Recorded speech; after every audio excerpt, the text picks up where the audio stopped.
Second सत्र में सभी का स्वागत है। हमारे बीच में सुशील कुमार जी उपस्थित है, उनका स्वागत है। नीतू जैन जी उपस्थित है, हमारे समवाय फाउंडेशन के प्रमोटर हैं, उनका स्वागत है। शीतल बासुपिया जी उपस्थित है, उनका स्वागत है। वर्षा श्रीवास्तव उपस्थित है, समवाय फाउंडेशन के उपाध्यक्ष, उनका स्वागत है। प्रतिमा राज जी उपस्थित है, सेमेस्टर 1 की स्टूडेंट, उनका स्वागत है। सरिता जैन जी उपस्थित है, सेमेस्टर 2 की स्टूडेंट, उनका स्वागत है। हमारी आज की फैकल्टी नीतू किरण भास्कर जी उपस्थित हो गई हैं, उनका स्वागत है। सुधा पाठक जी उपस्थित हैं, उनका स्वागत है, समवाय फाउंडेशन के प्रमोटर हैं। इसके अलावा पब्लिशिंग उपस्थित हैं, जो सेमेस्टर 4 की स्टूडेंट है और हमारे समवाय फाउंडेशन के प्रमोटर हैं, उनका स्वागत है। तो हम लोग आज हमारे जो कब क्या क्यों कैसे ये जो एक परीक्षण भाग 1 है, उस पर हम लोग थायराइड फंक्शन टेस्ट के बारे में पढ़ेंगे और इस पर विचार व्यक्त कर रही हैं सुश्री नीतू किरण भास्कर, उनका स्वागत है। नीतू जी।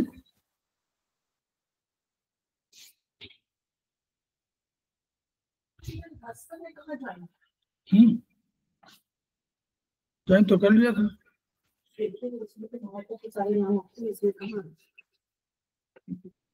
नहीं, अभी ज्वाइन किया था। बात करना क्या ज्वाइन नहीं किया है?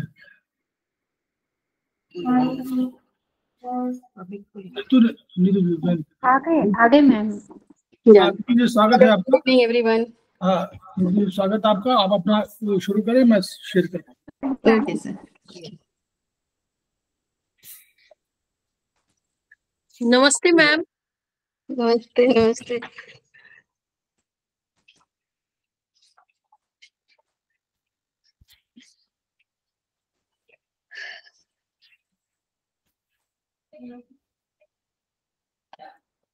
जी ma'am. Today topic is thyroid infection test, sorry thyroid function test. Actually मैं लैपटॉप में ट्राई कर रही हूँ लेकिन नहीं हुआ, फिर मुझे मोबाइल में ही करना पड़ रहा है तो इसमें छोटा दिखता है। ऐसा थायराइड फंक्शन टेस्ट TFT। मानव शरीर में थायराइड ग्रंथि सबसे बड़ी इंडोक्राइन ग्लैंड होती है। यह ग्रंथि लैरिंग्स के नीचे श्वास नली ट्रैकिया पे रखी हुई है।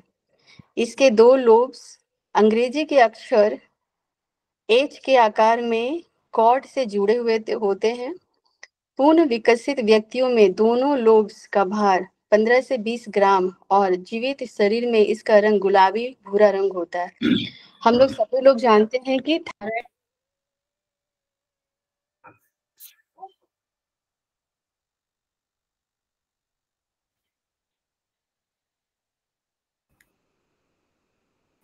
now is fine, no camera, but 1 second. Okay. Sir मैं दिखाई नहीं दे रही हूँ क्योंकि वो कैमरा नहीं हुआ। चलेगा? कोई बात नहीं, चलेगा। आपकी आवाज सुनाई पड़ रही है। Fine sir, thank you so much and sorry also. नहीं, कोई बात फाइन।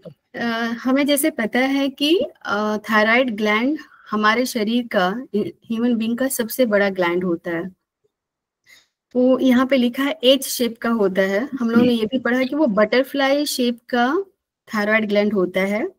उसी में पीज आकार का, पीज शेप का 4 छोटे छोटे पैराथायराइड ग्लैंड भी होते हैं। तो ये हमारे नेक में होता है और ये इंडोक्राइन ग्लैंड का सबसे बड़ा ग्लैंड है। इसका वेट होता है 15 से 20 ग्राम और ह्यूमन बीइंग इसका, अगर वो जीवित इंसान है तो उसमें light pink and brownish pink colour का होता है। इम्ब्रियोलॉजिकली मतलब जब बच्चा पेट में होता है तो भ्रूण के पाचन तंत्र, डाइजेस्टिव सिस्टम के ऊतकों से हुआ है, इसीलिए पाचन तंत्र की सहायता बिना यह कार्यशील नहीं होती है। यह ग्रंथि स्वयं 3 हार्मोन सिंथेसाइज करती है। पहला है थायरॉक्सिन, जिसको कि T4 बोलते हैं, tetra iodotyrosine and tri iodotyrosine and calcitonin. प्रथम दो हार्मोन का मुख्य कार्य शरीर के ऊतकों को बुनियादी कार्य बेसल मेटाबॉलिक फंक्शन हेतु स्टिमुलेट करना होता है। मतलब जो इसका फंक्शन है, तो थायरॉक्सिन और टेट्राएडोथायरोइन, 1 सेकेंड।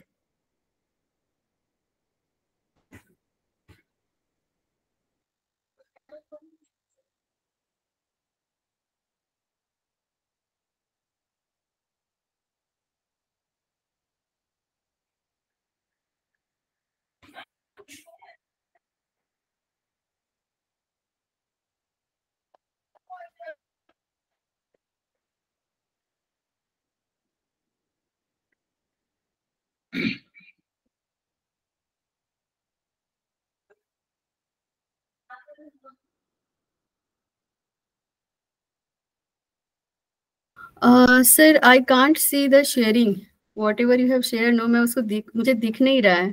शेयर नहीं हो रहा? नहीं, आप फिर से एक बार करेंगे? अच्छा, फिर कोशिश शेयर करना। हो रहा है सर, मैम को नहीं नहीं दिख रहा होगा, लेकिन शेयर हो रहा है। अब मुझे नहीं दिख रहा है, क्या पता नहीं क्या हुआ है अच्छा, आज। मैं कर रहा हूँ, मैं दोबारा करता हूँ। Fine sir.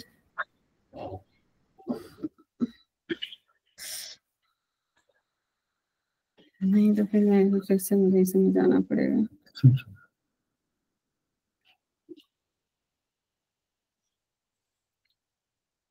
हेलो, या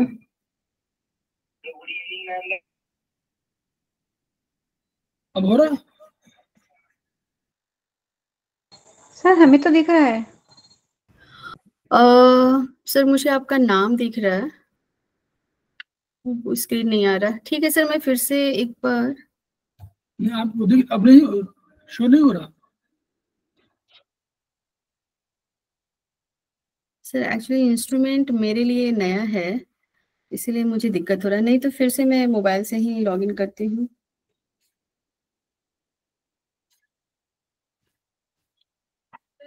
मोबाइल से कर लीजिए। यस सर, हाँ सर, मैं मोबाइल से करती हूँ।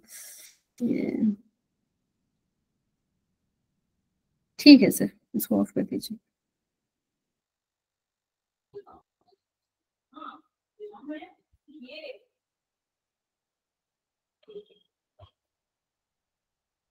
अब शो हो रहा है? बहुत डिस्टर्ब हो रहा है। शो हो रहा है ना? यस सर, शो हो रहा है, बट वही कि मोबाइल में इतना कम दिखता है कि। सो थायरॉक्सिन और ट्राईआइडोथायरोनिन का मुख्य कार्य होता है बेसल मेटाबॉलिक रेट के लिए, मतलब खाना डाइजेशन के लिए और उसका एब्जॉर्प्शन के लिए। थायराइड ग्लैंड के संपूर्ण रूप से निष्क्रिय, complete lack of the thyroid secretion होने पे शरीर में समस्त ऊतकों का मेटाबॉलिक रेट घट जाता है, लगभग 40 से 50% कम हो जाता है। मतलब कि अगर थायरॉक्सिन एंड ट्राईआइडोथायरोन का सिक्रीशन कम होता है तो मेटाबॉलिक रेट भी कम होगा, और मेटाबॉलिक रेट कम होगा तभी हम मोटे भी हो जाते हैं। तब उसको होने पर शरीर के समस्त ऊतकों का मेटाबॉलिक रेट लगभग 40 से 50% कम हो जाता है। इसी भांति हाइपर सिक्रीशन होने पे ऊतकों का मेटाबॉलिक रेट 60 to 100% अधिक हो जाता है। इस ग्रंथि के ऊतकों की कार्य गति एंटीरियर पिट्यूटरी ग्लैंड द्वारा स्रावित थायराइड स्टिमुलेटिंग हार्मोन पे निर्धारित करता है। रक्त में थायराइड एवं टायरोसिनिन की आवश्यक मात्रा बनी रहनी चाहिए, अतः इनकी मात्रा ही थायराइड स्टिमुलेटिंग हार्मोन को स्रावित करने अथवा रोकने का कार्य करता है। एक्चुअली थायरॉक्सिन होता है और थायराइड का जो फंक्शन है उसको निगेटिव फीडबैक बोलते हैं। मतलब पिट्यूटरी ग्लैंड है जो थाइमस ग्लैंड को बोलता है, अगर कम होता है तब फिर से वो पिट्यूटरी को बोलता है कि तुम सीक्रेट करो। अगेन जब बढ़ जाता है तो बोलता है ओके अभी ज्यादा सीक्रेट नहीं करना है, इसलिए इसको निगेटिव फीडबैक साइकिल बोलते हैं। इंटीरियर पिट्यूटरी से थायराइड स्टिमुलेटिंग हार्मोन को स्रावित होने अथवा स्रवण रोकने हेतु मस्तिष्क स्थित हाइपोथैलेमस के सुप्राकाइस्मेटिक न्यूक्लियस टीएसएच रिलीजिंग फैक्टर जिम्मेदार है। सॉरी, मैंने यहाँ पे थाइमस ग्लैंड बोला। थाइमस ग्लैंड में ठीक है वो थायराइड होता है, वहीं पे, बट ये पिट्यूटरी और हाइपोथैलेमस का दोनों का तालमेल है। हमारे ब्रेन में जो हाइपोथैलेमस है वो थायराइड को कमांड करता है, और उसके अनुसार फिर थायराइड है जो टीएसएच सीक्रेट करता है, और फिर वो ऐसे साइकिल चलता है इसका, हाइपोथैलेमस एंड एंटीरियर पिट्यूटरी से। इस प्रकार रक्त में थायराइड की मात्रा, थायराइड स्टिमुलेटिंग हार्मोन तथा टीएसएच रिलीजिंग फैक्टर तीनों ही थायराइड ग्रंथि का स्रवण करने हेतु नियमित करता है।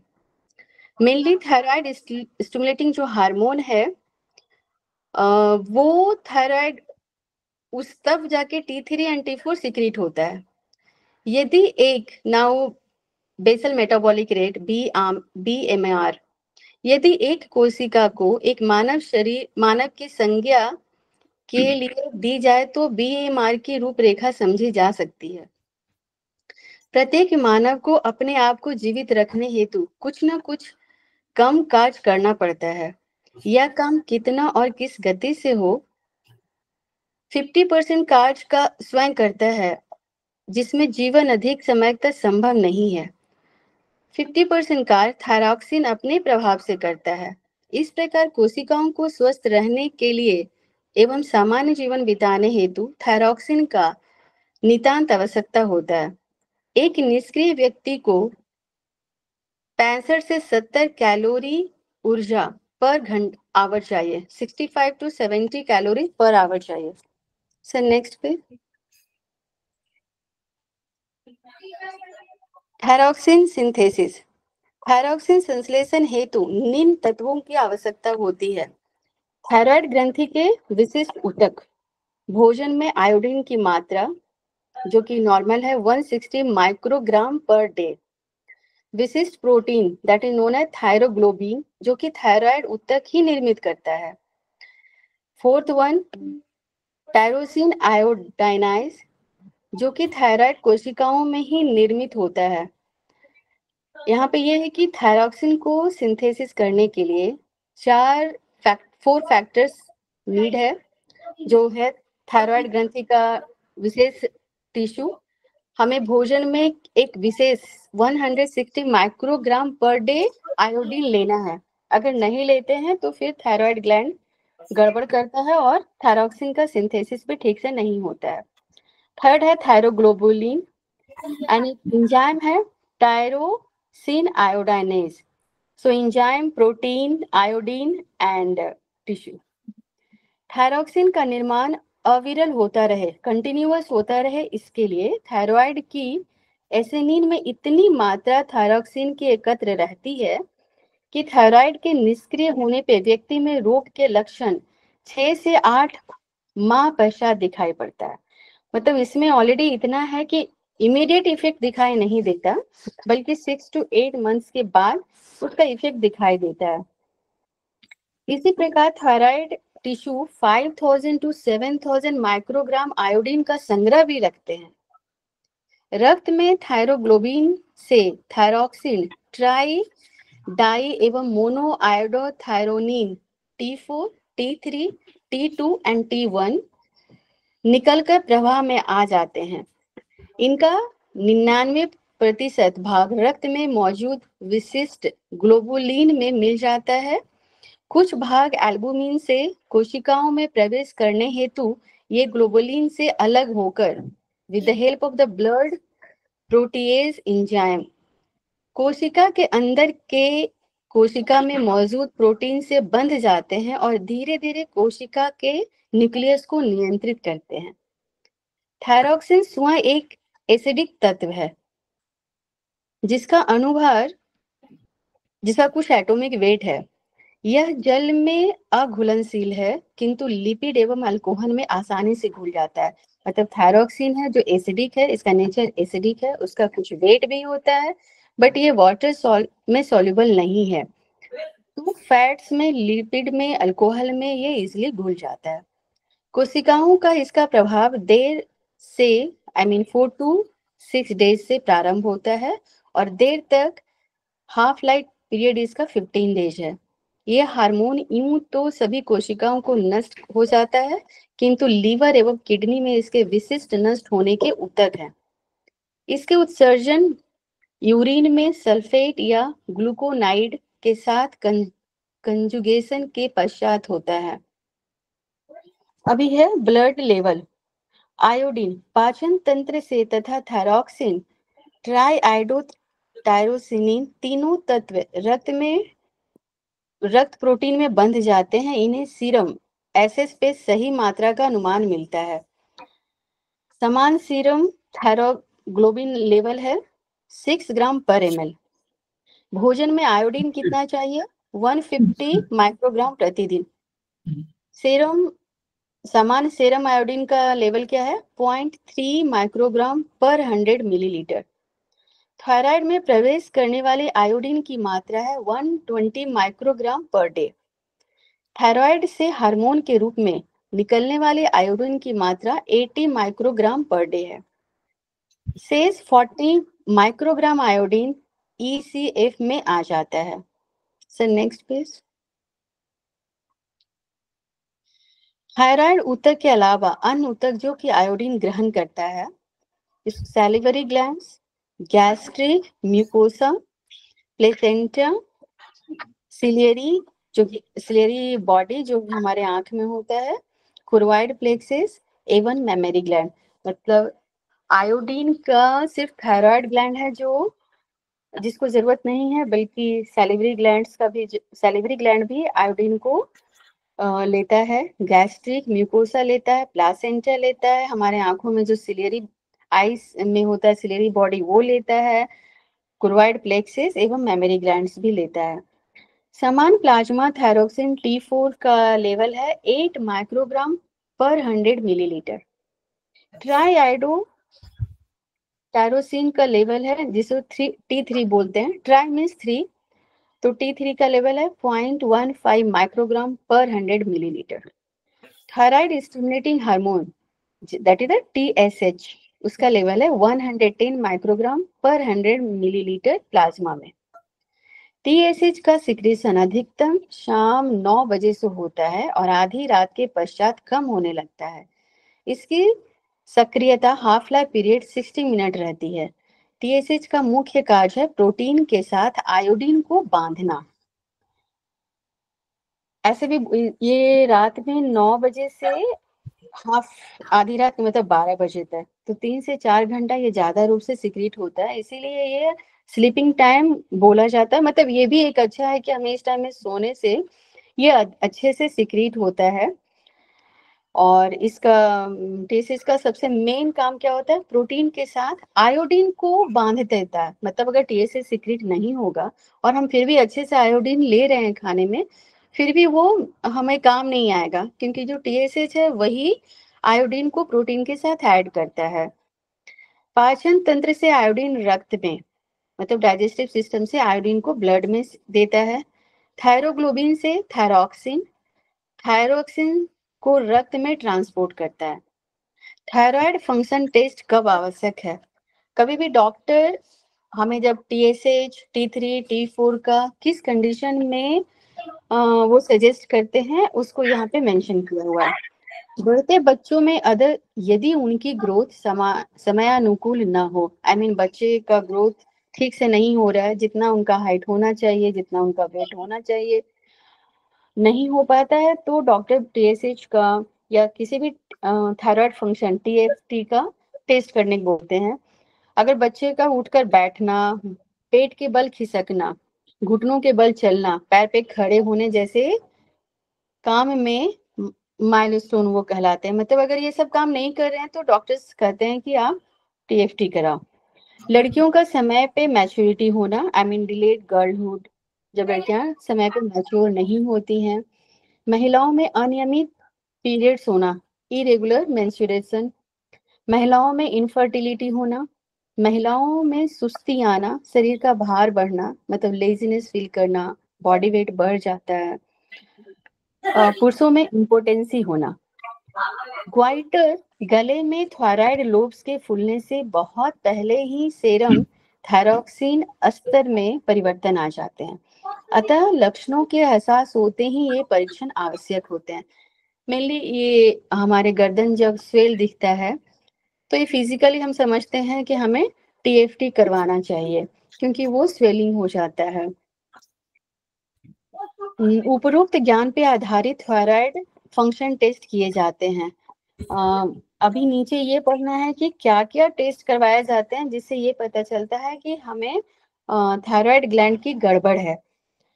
तो पहले टेस्ट का नाम है that is a radio active iodine Uptake, RAIU।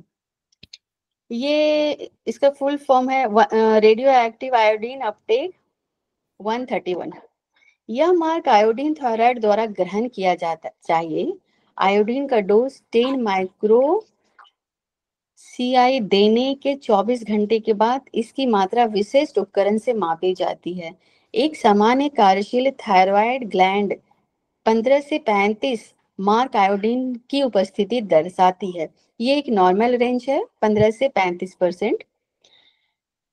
Thyroid की सामान्य से अधिकता, हाइपोथायराइड में यह अधिक अर्थात 35 से अधिक दर्शाते हैं। नॉर्मल है 15 से 35, लेकिन अगर 35 से ज्यादा दिखा रहा है टेस्ट में, रिपोर्ट में, तो इसका मतलब हम समझते हैं कि हाइपरथायराइड है।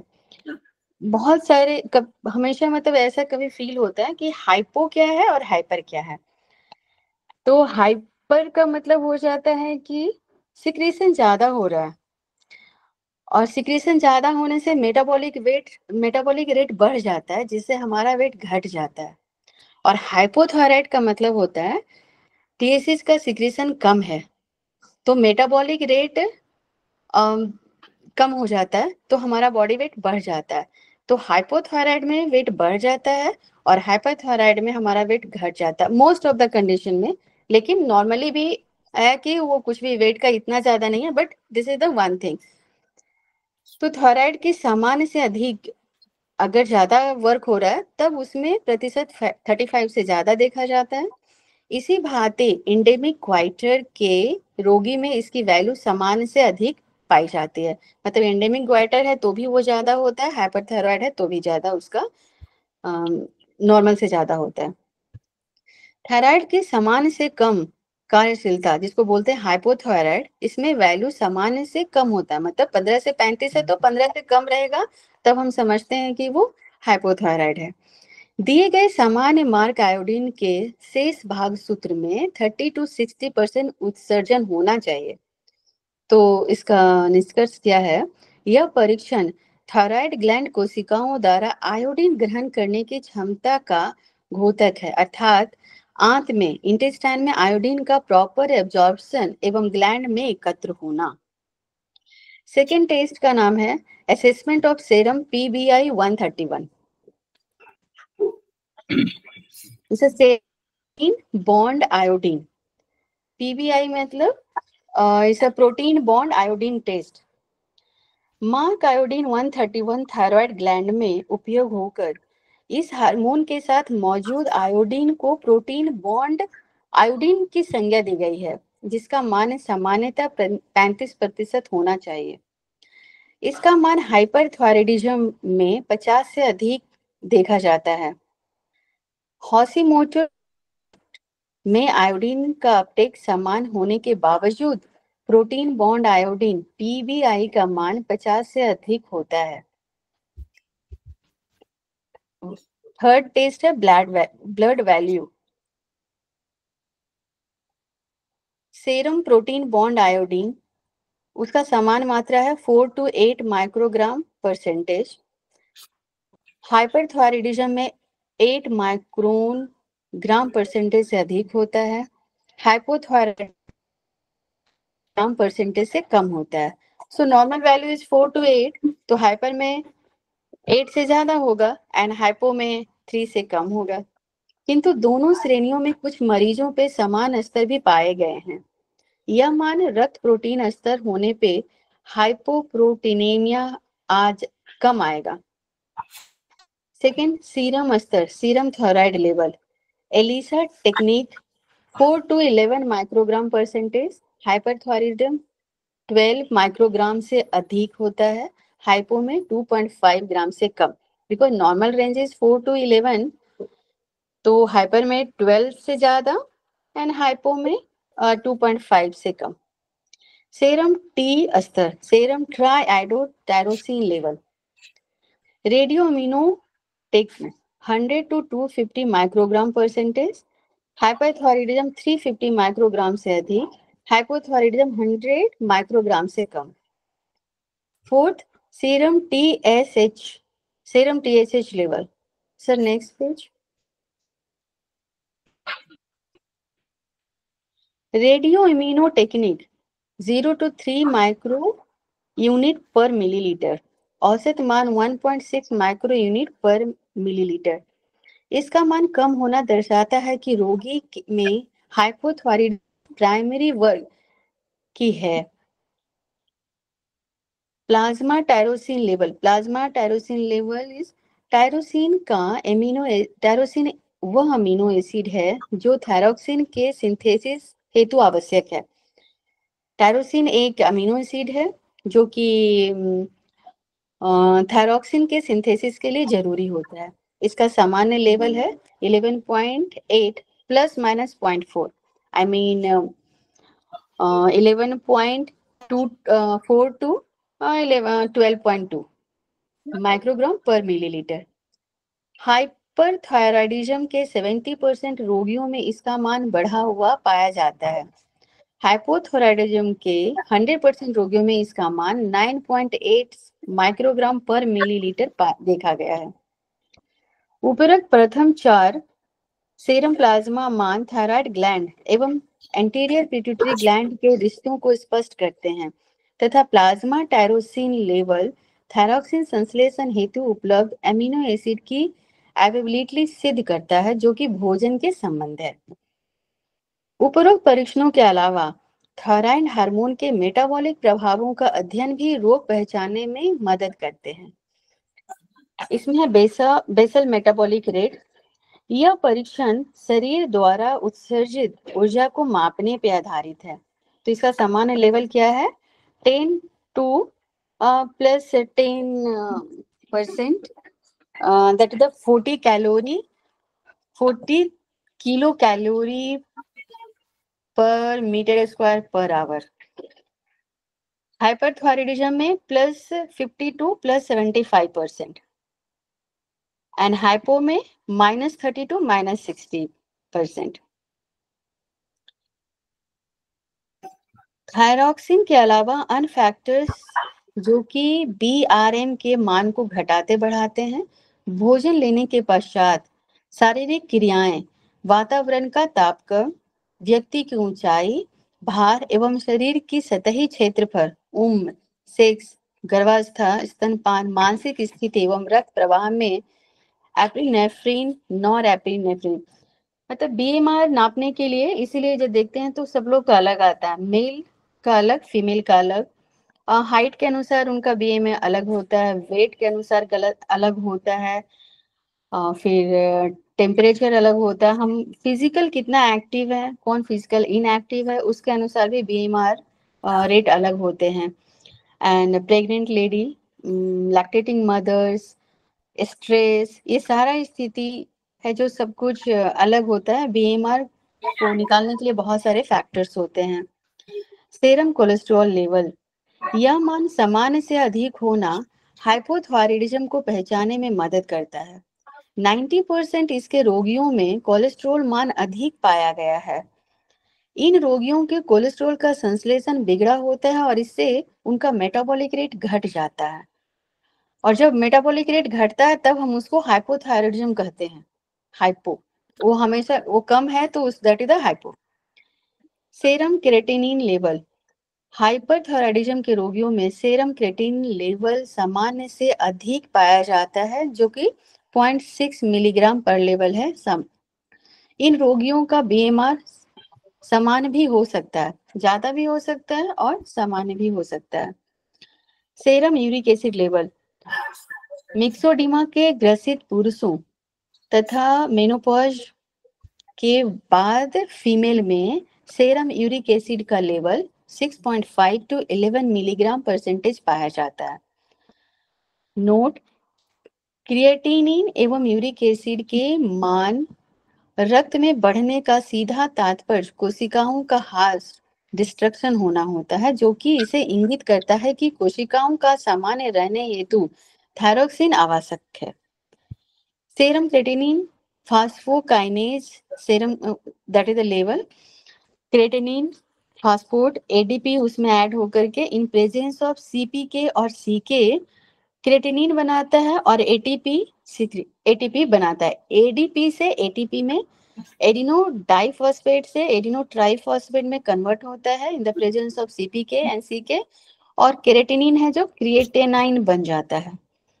एंजाइम सीके एंड अस्थि पेशियों, हृदय पेशियों, मस्तिष्क, फेफड़े, थायराइड एवं एड्रेनल ग्लैंड में पाया जाता है। ये जो एंजाइम है सीपीके और सीके वो हमारे बोन्स में, मसल्स में, कार्डियक मसल्स, ब्रेन में, लंग्स, थायराइड एवं एड्रेनल ग्लैंड जो कि किडनी के ऊपर है वहां पे पाया जाता है। अतः थायरोटॉक्सिन मायोपैथी, थायरोटॉक्सिन मायोपैथी में थायराइड एवं पेशीय कोशिकाओं के टूटने से इस एंजाइम का रक्त मान बढ़ना पाया जाता है। कंक्लूजन, उपरोक्त सभी परीक्षण थायरोक्सिन के शरीर में उपयोगिता मात्र सिद्ध करते हैं, जिनका रोगी को लाभ कम और एकेडमिक नॉलेज हेतु अधिक महत्व है। Thyroid scanning radio active iodine रोगी के देने के पश्चात थायराइड ऊतक में आयोडीन का फैलाव इस ऊतकों की आयोडीन ट्रैप करने की क्षमता के साथ साथ ग्लैंड की रचना का भी मान मिलता है, उनके आकार, उसका शेप एंड उसका लोकेशन से। यह परीक्षण थायराइड ग्रंथि के नोडुलर स्थिति का अवगत करता है। एडिनोमा, कार्सिनोमा, मतलब ये सब जो थायराइड स्कैनिंग करते हैं इससे हमें मतलब बॉडी में कैंसर का भी इससे पता चलता है। इम्यूनोलॉजिकल टेस्ट, थायराइड ग्लैंड द्वारा हार्मोन बनाए जाने पे प्रत्येक स्तर के एंटीबॉडीज ग्लैंड का कार्य रोक देती है। Antibody of thyroglobin, thyroid microsomal antigen, antibodies of TSH receptors. Next switch over. TSH antibodies, that is the thyroid stimulating hormone, thyroxine antibodies, ELISA तथा RIA परीक्षण थायरोग्लोबिन की एंटीबॉडीज पहचानने हेतु किया जाता है। इसके अलावा निम्न परीक्षण भी होते हैं। एंटी माइक्रोसोमल एंटीबॉडीज परीक्षण हेतु ये एंटीबॉडीज थायराइड कोशिकाओं के किसी भी सामान्य प्रोटीन से संबंधित हो सकता है। Anti thyroid pre oxidase antibodies सामान्यतः एंटी टीपीए रक्त में 69 प्लस माइनस 15 यूनिट्स पर ml मौजूदगी पाई जाती है, किंतु निम्न रोगों में एंटी टीपीओ एंटीबॉडीज की मौजूदगी पाई जाती है। हाशिमोटो थायरोटिडिज्म, मिक्सो स्पॉन्टेनियस एडल्ट मिक्सोडेमा तथा ग्रेव्स डिजीज, ये सब में एंटी थायराइड पर ऑक्सीडेज एंटीबॉडीज का टेस्ट होता है और देखा जाता है। Thyrotropin receptor antibodies that is the TRAB, ये एंटीबॉडीज थायराइड कोशिकाओं के मेम्ब्रेन से जुड़कर थायराइड स्टिमुलेटिंग हार्मोन रिसेप्टर पे अधिग्रहण कर लेते हैं और इस प्रकार TSH अपना प्रभाव नहीं दिखा पाते हैं। ये एंटीबॉडीज ग्रेव्स डिजीज के 85% रोगियों में पाई जाती है। कंक्लूजन, उपरोक्त इम्यूनोलॉजिकल परीक्षण थायरोक्सिन के रक्त मान सामान्य होने के बावजूद यदि रोगी में थायराइड संबंधित लक्षण मौजूद हो तो करवाए जाते हैं। इस परीक्षणों के अनुकूल रिजल्ट ट्रीटमेंट बदल देते हैं। This is over.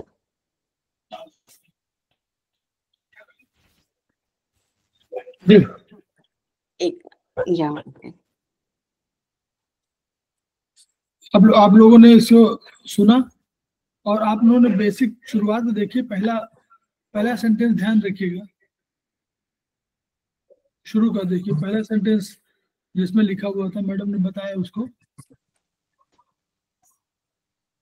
यहाँ पे देखिए, पढ़िएगा कि जो है पहला दूसरे सेंटेंस का वो है पहला, इस ग्रंथि का उद्भव एम्ब्रियोलॉजिकली भ्रूण के पाचन तंत्र डाइजेस्टिव सिस्टम के ऊतकों से हुआ है।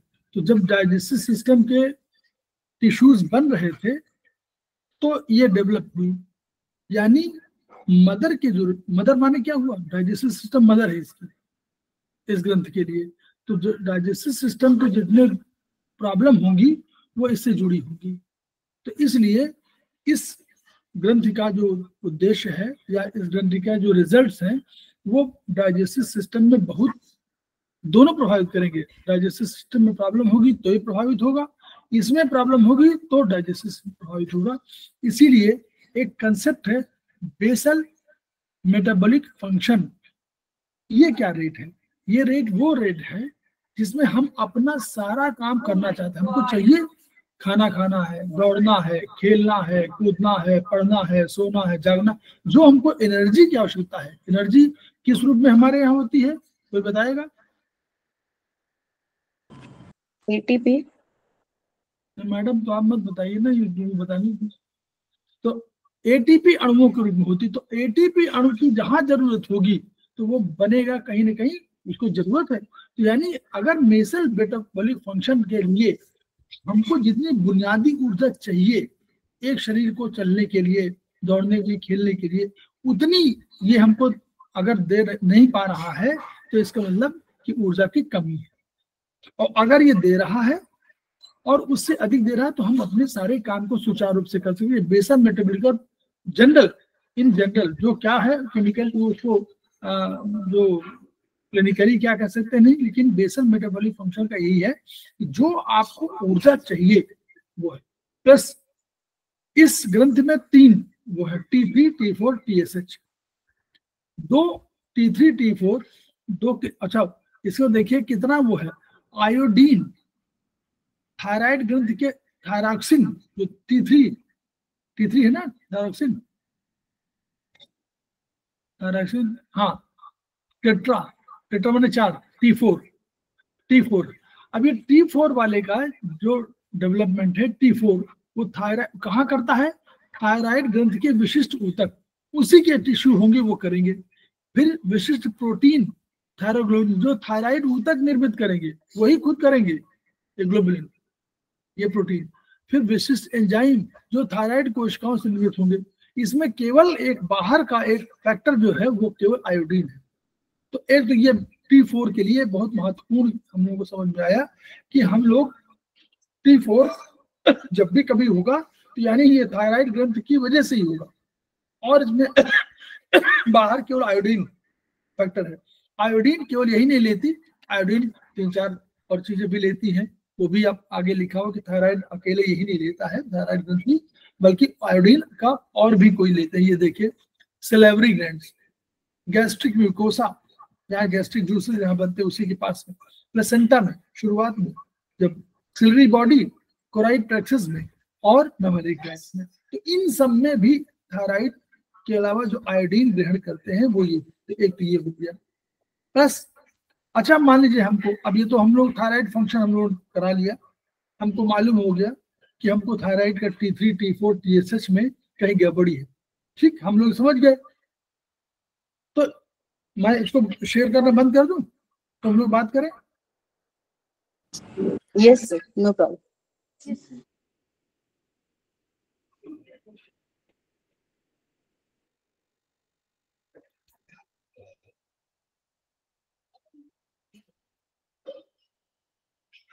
जी, तो हम लोग बात करेंगे T3, T4, TSH 3 हमारे पास है। अब हम लोग T3, T4 का इलाज करना चाहते हैं, और लोग बताएं जो हमारे जो सुन रहे थे लेक्चर, हम लोग का सारे लोग हैं, सेमेस्टर 4 भी उसमें शामिल है। हम लोग T3 मान लीजिए करना तो क्या करना चाहिए, T3 में कहीं गड़बड़ी है तो क्या करें? हमारे पास कोई हम लोगों ने पढ़ा है जो उसी के आधार पर हमको हम सामान्य ट्रीटमेंट बात कर रहे हैं, ये नहीं बहुत अधिक विशेष नहीं, सामान्य ट्रीटमेंट। लोग T3 में क्या करना चाहिए? सरिता जैन मैडम, सुशील जी, प्रतिमा राय भी बोल सकती हैं, अब तो बोलना चाहिए। अनिता जैन छोड़ देगी अभी, नीतू जैन बोलिए, सुधा पाठक भी तो है। हम लोग T3 में क्या करना चाहिए? कुछ सामान्य होगा हमारे पास, थायराइड ग्लैंड है, T3 माने T4, T3 बनाता है थायराइड। तो थायराइड ग्रंथि का उपचार करना, तो कहाँ कुछ करना कहीं पाएंगे हम लोग? चाइनीज पढ़ा हुआ है, आयुर्वेदिक पढ़ा हुआ है, चाइनीज में करना हो तो कहाँ करें? लेफ्ट रिंग फिंगर पे करेंगे आयुर्वेद में। हाँ ठीक है, रिंग फिंगर, हाँ लेफ्ट रिंग फिंगर में हम लोग थायराइड का करेंगे। Very good.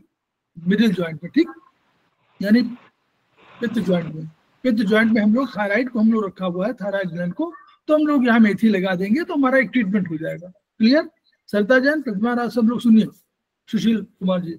तो हम लोग थायराइड का, हम अगर आयुर्वेदिक में हमको करना हो तो हम T3 T4 का हम समझ रहे हैं कि हमको इलाज करना, तो हम लोग यहाँ कर लिया, बहुत बढ़िया हुआ। प्लस हमारे पास अगर हम चाइनीज में करना चाहें तो हमारे पास एक बहुत बड़ा हमारा वो है मेरिडियन है। वो कौन सी मेरिडियन है?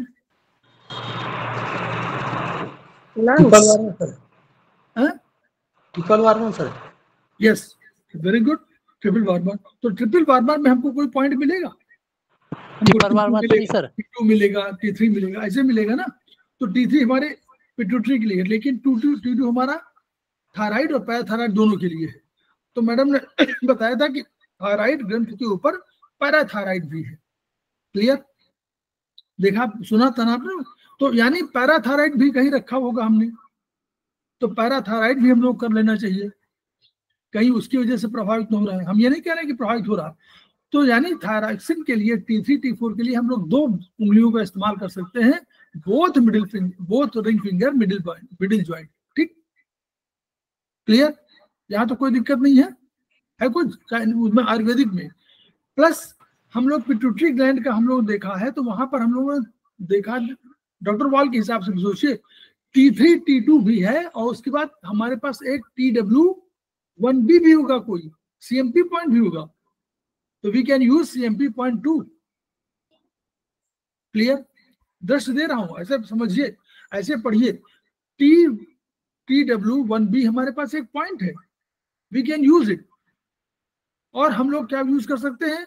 हम लोग उसके T2 T3 को यूज कर सकते हैं। T2 वाली पैराथायराइड है, थायराइड है, दोनों के लिए हमारा T2 है, वही एक ही है। अब हम लोग मान लीजिए ये हुआ। अच्छा, मान लीजिए सरिता मैम खाना न बना रही हो तो बताइए। जी सर बताइए ना। बना रही है? नहीं सर, हो गया। अच्छा ठीक, हो गया। तो ये जब अगर मान लीजिए हमको TSH की प्रॉब्लम हो तो हम लोग क्या करें? केवल एक शब्द में दीजिए, एक सेंटेंस में बस, आगे तो हम लोग ट्रीटमेंट बात करेंगे। किस क्या करें? अभी हम लोग देखा T3 T4 TSH, तो TSH में हो उसका पूरा फुल फॉर्म पढ़िए तो समझ में आ जाए क्या करना है। उसका नाम है, पूरा फुल फॉर्म है थायराइड स्टिमुलेटिंग हार्मोन। हाँ, स्टिमुलेटिंग माने कोई और है जो थायराइड को स्टिमुलेट कर रहा है। नहीं स्टिमुलेटिंग क्यों लिखते? थायराइड को स्टिमुलेट करने के लिए कोई हार्मोन है, वो थायराइड नहीं है। थायराइड और T3 T4 हो गया। ये कह रहा है कि थायराइड स्टिमुलेटिंग हार्मोन है, ये यहां से नहीं निकलेगा, ये कहीं और से निकलेगा। इसी समझ डिराइव करिए, ये निकले कौन? एक ही हमारे पास ग्लैंड है, कौन सी ग्लैंड है? Pituitary sir. Pituitary gland. तो पिट्यूटरी ग्लैंड जो हमारी है वो मास्टर ग्लैंड है। Anterior pituitary gland. बेटा ऑर्केस्ट्रा कौन है हमारा? हाइपोथैलेमस। Yes, hypothalamus. तो अगर मान लीजिए TSH में कहीं प्रॉब्लम आ रही है तो हम लोगों का ध्यान 2 जगह हो जाएगा। कहाँ? नंबर 1 पिट्यूटरी, नंबर 2 पिट्यूटरी कोई ऑर्डर नहीं दे रहा तो हाइपोथैलेमस। प्रबंधक कह रहा है कि हमको अपने स्टूडेंट को स्कॉलरशिप नहीं देनी है, उसने ऑर्डर कर दिया, प्रिंसिपल को कहा कि देना नहीं है, तो प्रिंसिपल देना भी चाह रहे तो नहीं देगी। वो कह रहा हो कि उसने प्रबंधक का आदेश है, मैनेजर का ऑर्डर है कि ना देना नहीं है, इस महीने बिल्कुल नहीं देना, 0, तो उसने नहीं दिया। तो अगर थैलेमस हाइपोथैलेमस कोई ऑर्डर नहीं दे रहा है पिट्यूटरी को, तो पिट्यूटरी कोई ऑर्डर नहीं दे पाएगी। तो पिट्यूटरी ऑर्डर नहीं दे पाएगी हाइपोथैलेमस की वजह से, और टीएसएच निकल नहीं पाएगा, तो अल्टीमेटली थायराइड का जो और फंक्शन है वो प्रभावित होगा। इसलिए हमको 2 जगह पर देना पड़ेगा। हाइपोथैलेमस कहाँ सुशील जी? लेफ्ट थंब में सर।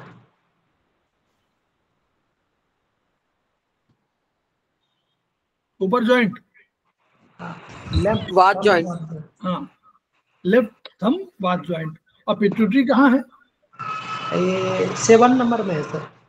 लेफ्ट सारे मिडिल जॉइंट में है, टिश्यू वगैरह जितने हैं अधिकांशतः सब मिडिल जॉइंट में।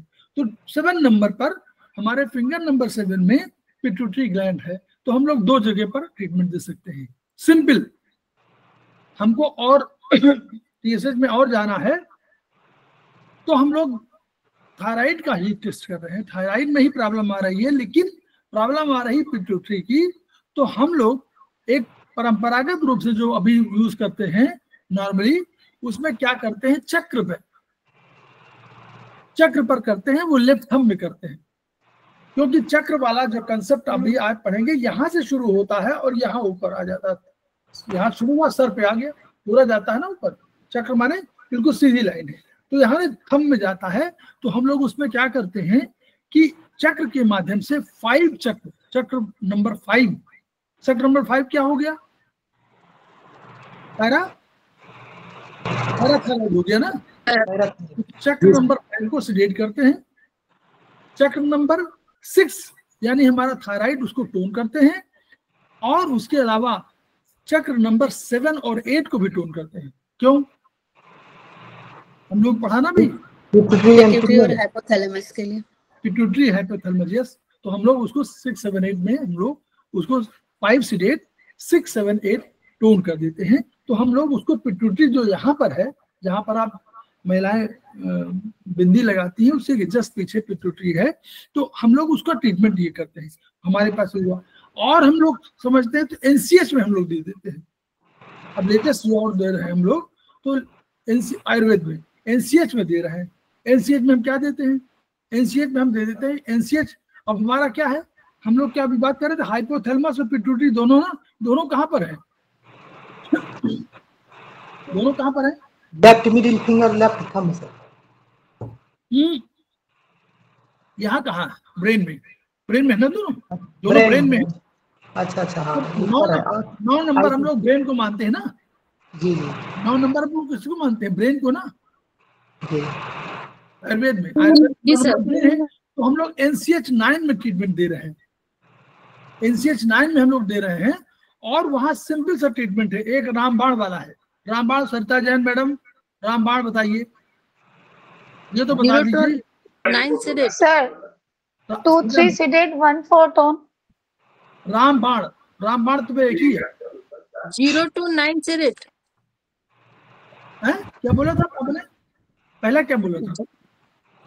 0 to 9 नहीं, सरिता जैन मैडम से पूछ रहा हूँ। 6 टोन 4, 5 सिडेट। मैंने 2, 3 सिडेट 1, 4 टोन बोला था सर। हाँ, गलत है। रामबाण है जो सबका नाम है, जैसे वहां हम बोले कि रामबाण, तो रामबाण माने 4, 5 सिडेट 3, 6 टोन। ठीक है, मैंने अच्छा ठीक है सर। रामबाण है ना, अधिकांशता में यूज होता है 4, 5 माने क्यों? अवरोध हटाया। 4, 5 माने अवरोध, कोई अवरोध है जिसकी वजह से नहीं हो पा रहा, ऑर्डर नहीं मिल रहा, कहीं प्रॉब्लम आ रही है, कहीं उसको सिक्रेशन में प्रॉब्लम आ रहा है, कुछ भी कोई अवरोध है, तो 4, 5 अवरोध का है। 4, 5 सिडेट 3, 6 टोन। क्यों 3, 6 टोन कहा? 3, 6 का 2 और एक तो 6 माने नर्वस सिस्टम जी, और दूसरा 3 मतलब अग्नि। नहीं ना, अब नहीं, इसमें अग्नि नहीं। अग्नि अब आप और सेमेस्टर में, सेमेस्टर 2 में अग्नि खत्म हो गया। अग्नि तो पहले सेमेस्टर के लिए है। 3 माने हमने फिर कहा था, अब का आपको अचानक फोन आ गया, रूप सर, मम्मिया सास या आपकी चचिया सास या आ रही है, अब आप क्या करोगे? आपका ड्राइंग रूम बिल्कुल इधर ऐसे पड़ा हुआ है। ठीक करेंगे सर। हाँ, ठीक करोगे घर को, तो वो 3 का काम ठीक करना भी है, नहीं? जी सर। हाँ सर। 3 अग्नि तो है, पाठ प्रभाव प्रकाश वर्ण सब है उसमें, लेकिन वो ठीक भी तो कर रहा है, व्यवस्थित भी तो कर रहा है। अग्नि व्यवस्थित भी करती है, नहीं? वो यहाँ पर जब 4, 5 सीडेड 3, 6 टोन में अग्नि व्यवस्थित के लिए है, केवल आग के लिए नहीं है। आग जलाती भी है, लेकिन आग व्यवस्थित भी करती है। वो घास फूस को जला देगी तो व्यवस्थित कर देगी, लेकिन घर को जला देगी तो उल्टा हो जाएगा, नहीं? जी सर। तो जब घास फूस को जलाते हैं तो बढ़िया है कि आपने जला दिया तो वो साफ सुथरा हो गया, लेकिन जब अग्नि अपने अधिकरण को जलाने लगे, अपने घर को जलाने लगे, तो गड़बड़ हो गई। तो इसलिए 4, 5 सीडेड रामबाण इसलिए हम लोग कह रहे हैं 4, 5 सीडेड 3, 6 टोन, ये हम लोग यूज करते हैं। तो थायराइड के लिए मैडम ने कितना बढ़िया बताया, सब सारा चीज पढ़िए। देखिए, हम लोग को ऐसा नहीं कि साइंस में रिसर्च करनी हो, ऐसा नहीं कि बैठ के जाकर के थायराइड पे पूरा रिसर्च करने लगी कि थायरॉक्सिन निकलेगा तो कहाँ से निकलेगा और क्या होगा।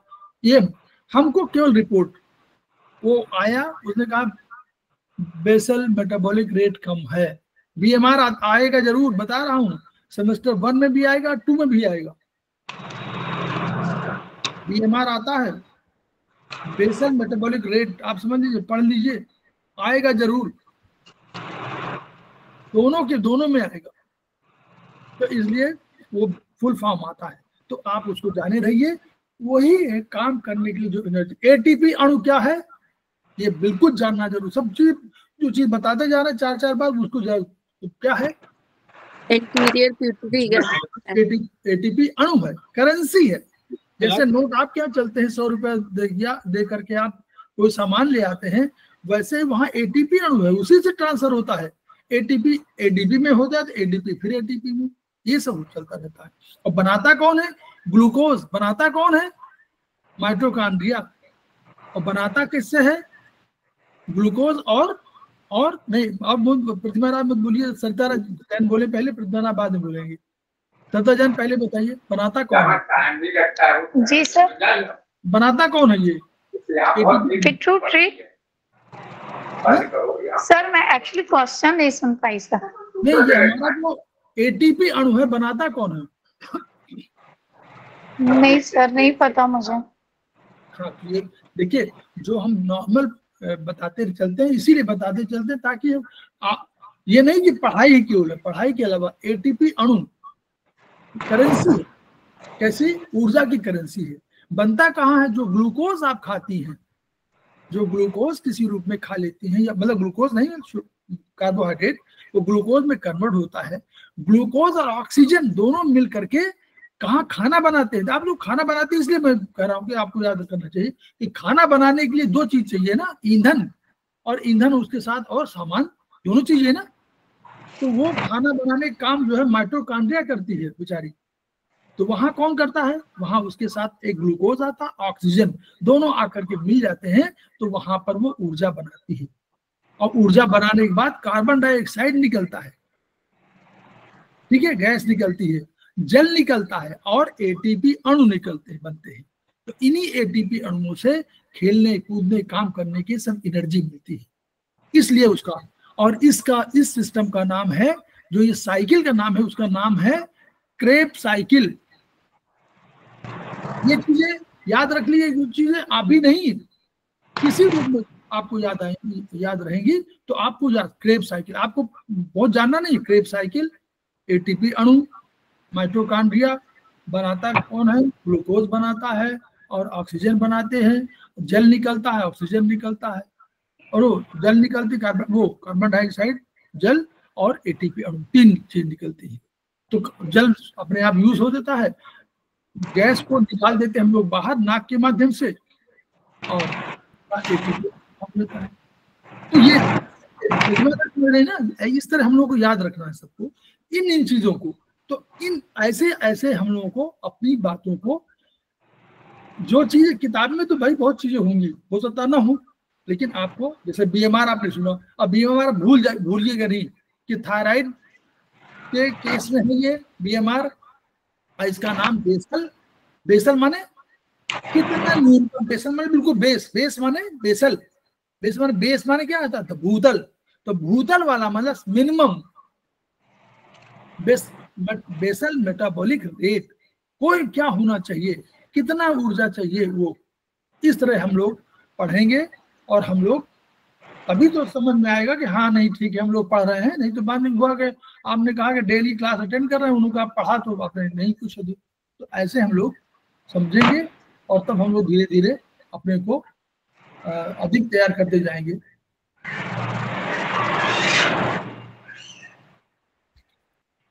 अपने को हम लोग अधिक तैयार कर लेंगे, ठीक है। इसके लिए तो देखिए मैडम का सब थैंक यू बोलिए, और हम लोग जो है बस इसके बाद हम लोग खत्म कर रहे हैं कि थैंक यू मैम, हम लोग इस विधा को, इस वीडियो को शेयर करें, जो लोग शामिल नहीं है उनको भी बताएं कि हम लोगों ने ये पढ़ा, इतनी चीजें पढ़ी और हमको ये अधिक नॉलेज हो गई, है ना। और दूसरे कम्युनिकेशन से क्या होगा, आपका ज्ञान बढ़ेगा, दूसरे स्टूडेंट्स का ज्ञान बढ़ेगा, और जिनको नहीं मालूम है कि ये विधा कितनी, अब हम विधा सीख रहे हैं ना, हम ये नहीं कह रहे इसको, इसके माध्यम से हम विधा की जानकारी कर रहे हैं, ट्रीटमेंट सीख रहे हैं, तो हम लोगों को तब लगेगा और तब हमारा सार्थक क्या होगा, each one reach one, each one treat one, each one teach one.